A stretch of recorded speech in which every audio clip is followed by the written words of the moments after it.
முருகன் என்ற மாணவன் குமாரை விட 60% மதிப்பெண் குறைவாக பெற்றுள்ளான் எனில் குமார் என்ற மாணவன் முருகனை விட எத்தனை சதவீதம் அதிக மதிப்பெண் பெற்றுள்ளார்? இதுதான் கேள்வி. ஆப்ஷன் கொடுத்துருக்காங்க. இதில் என்ன நடக்குது அப்படின்னா கம்பேரிசன், ஒருவருக்கு ஒருவர் கம்பேரிசன் நடக்குது. இப்படி கம்பேரிசன் வந்தாலே என்ன ஃபார்முலா அப்படின்னா R/100 plus R minus R × 100. சரிங்களா? இது ஒரே ஃபார்முலா போதும். எதுக்கு யூஸ் ஆகும் அப்படின்னா இரண்டு பேரோட வெயிட், ஹைட், எஃபிஷியன்சி இதெல்லாம் கால்குலேட் பண்ண யூஸ் ஆகும். சரிங்களா?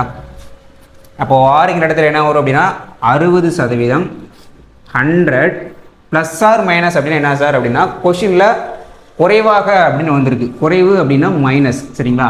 சப்போஸ் இந்த இடத்துல அதிகமாக அப்படின்னா ப்ளஸ் போட்டுக்கணும். -16 × 100ங்களா? அப்போ என்ன வரும்? 16 / 40 × 100. ஸோ என்ன வரும்? 0 0 கேன்சல், 2 10 2 2 4. சரிங்களா? 150%. சரிங்களா? பி தான் ஆன்சர். வீடியோ பிடிச்சா மறக்காமல் லைக் பண்ணிவிட்டு ஃபாலோ பண்ணிவிடுங்க. தேங்க்யூ.